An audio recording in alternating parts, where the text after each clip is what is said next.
ప్రపంచ స్థాయి రాజధానిని కడతాను, మరి అందరూ ముక్కున వేలేసుకునే విధంగా నేను అసెంబ్లీని కట్టాను చూడండి అన్నారు. తీరా అక్కడికి పోయి చూస్తే కనీసం ఎమ్మెల్యేలు వెళ్ళడానికి బాత్రూమ్లు కూడా లేని ఆ యొక్క అసెంబ్లీని చూస్తే వీళ్ళు ఏం కట్టారో అర్థమైంది. అంటే 900 కోట్లు పెట్టి ఖర్చు పెట్టి వీళ్ళు కట్టిన దీంట్లో మొత్తం దోచుకోవటమే తప్ప వీళ్ళు నాణ్యతను పట్టించుకోలేదు.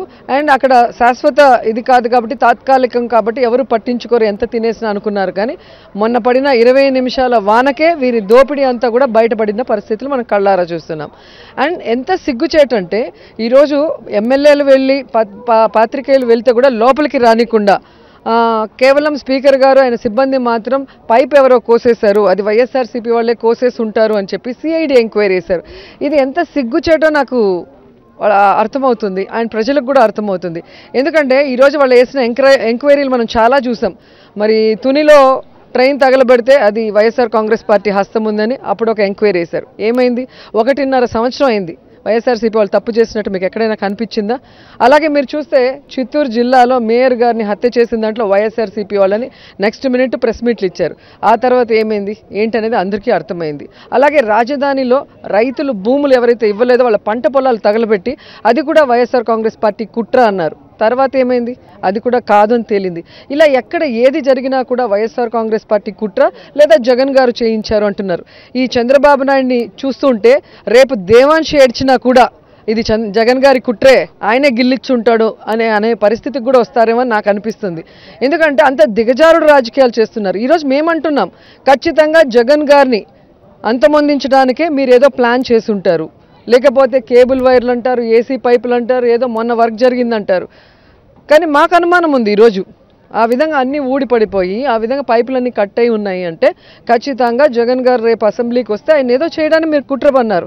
ఎందుకంటే మీరు మొదటి నుంచి కూడా జగన్ గారిని ఎదుర్కోలేక రాజకీయంగా ఎలా కాంగ్రెస్తో చేతులు కలిపి జైలుకు పంపించారో మనం చూసాం. అడుగడుగున ఆయన ఏ విధంగా ఇబ్బంది పడుతున్నారో మనం కళ్ళారా చూస్తున్నాం.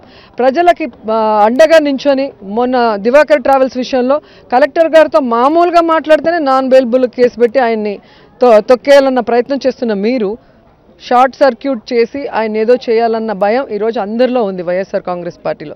అందుకే మా ఎమ్మెల్యేలు అందరూ కూడా మీడియాను తీసుకొని వెళ్ళారు. అసలు ఏం జరిగిందో బయటికి రావాలి. ఎందుకంటే ఇది కేవలం జగన్ గారి రూమ్లో మాత్రమే జరిగిందంటే మాకు కూడా అనుమానాలు ఎక్కువగా ఉన్నాయి. వాటిని నివృత్తి చేసుకోవాల్సిన బాధ్యత స్పీకర్ గారి మీద, తెలుగుదేశం పార్టీ ప్రభుత్వం మీద కూడా ఉందని చెప్తున్నాం. ఇది పక్కనే సిఐడి విచారణ వల్ల ఖచ్చితంగా వాస్తవాలు వెలుగులోకి వస్తాయని మీరు భావిస్తున్నారా? అండ్ ఇంకొకటి, ఈరోజు సిఐడి అనేది స్టేట్ గవర్నమెంట్ చేతిలో ఉండేది. నువ్వు సిఐడి ఎంక్వైరీ వల్ల ఏం తెలుస్తుంది? మేము ఈరోజు డిమాండ్ చేస్తున్నాం, మీరు సిబిఐ ఎంక్వైరీ చేయండి. ఈరోజు ఒక రూమ్లో ఏదో అయింది, పైపులు కోసేశారని మా యొక్క స్టాఫ్ని మీరు ఈరోజు ఇంట్రాగేట్ చేశారే, ఇది ఎంత దారుణం. మరి ఇదే అసెంబ్లీలో గోడ పడిపోయింది, మిగతా రూముల్లో లీకేజ్ ఉంది, మరి అక్కడంతా ఎందుకు అక్కడున్న సిబ్బందిని మీరు ఎంక్వైరీ చేయలేదు? అండ్ మన వైజాగ్లో చూస్తే 1000 ఎకరాలు, ఆల్మోస్ట్ 600 పైగా గ్రామాలలో రెవెన్యూ రికార్డులు తారుమారైపోయి మినిస్టర్ నుంచి, ఎమ్మెల్యేల నుంచి మన చంద్రబాబు నాయుడు కొడుకు లోకేష్ వరకు భూముల్ని కబ్జా చేసి సాక్షాత్ వాళ్ళ క్యాబినెట్ మినిస్టర్ అయ్యన్న పాత్రుడు చెప్తున్నాడు, అలాగే వాళ్ళ మిత్రపక్షమైన బీజేపీ ఎమ్మెల్యే విష్ణుకుమార్ రాజు గారు చెప్తున్నారు, కలెక్టర్ ప్రవీణ్ గారు చెప్తుంటే కూడా ఎందుకు మీరు అక్కడ సిఐడి ఎంక్వైరీ లేదు?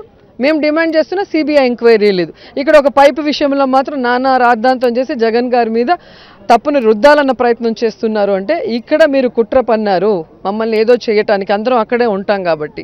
అక్కడ జరిగిన తప్పుకి మీరు వేయలేదు, ఇక్కడ వేశారు అంటేనే అర్థమైపోతుంది.